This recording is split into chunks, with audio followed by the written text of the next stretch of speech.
తెలంగాణలో 42% బీసీ రిజర్వేషన్ల బిల్లుని గవర్నర్ ఆమోదించారంటూ ప్రచారం జరగడంతో కాసేపు గందరగోళం ఏర్పడింది.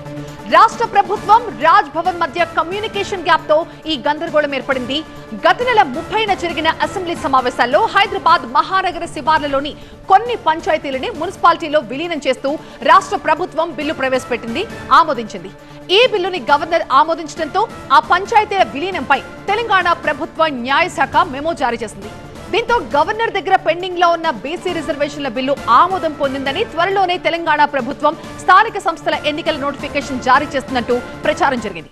అయితే బీసీ రిజర్వేషన్లపై రాజ్ భవన్ ఎలాంటి నిర్ణయం తీసుకోలేదు. బీసీ రిజర్వేషన్ల బిల్లులు ఇంకా గవర్నర్ వద్దే పెండింగ్ లో ఉన్నాయి.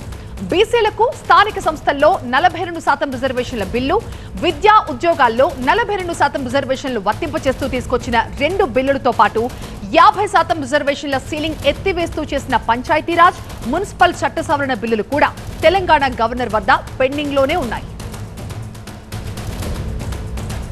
మా ప్రతినిధి ప్రభాకర్ లైవ్ లో జాయిన్ అవుతున్నారు మరింత సమాచారంతో. ప్రభాకర్, ఇంత కీలక విషయంలో అసలు ఇంత కన్ఫ్యూజన్ ఎలా వచ్చింది? ఎక్కడ జరిగింది మిస్టేక్?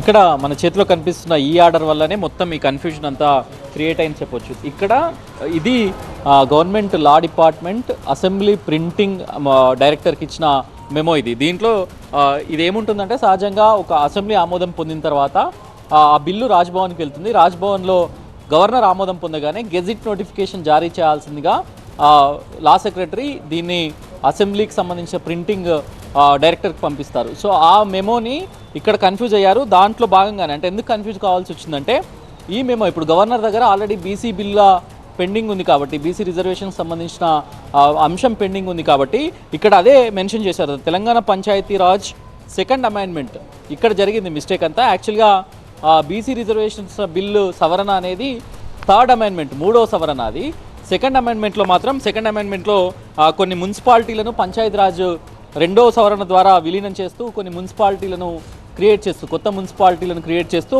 అది సంగారెడ్డి జిల్లాలో ఇంద్రేశం, జిన్నారం మున్సిపాలిటీ, అట్లాగే ఇస్నాపూర్ మున్సిపాలిటీని ఎక్స్పాన్షన్ చేస్తూ, నల్గొండ జిల్లాలోని హాలియా మున్సిపాలిటీని ఏర్పాటు చేస్తూ, వీటిని ఆమోదిస్తూ సెకండ్ అమెండ్మెంట్ ద్వారా అసెంబ్లీలో బిల్లును ప్రవేశపెట్టారు.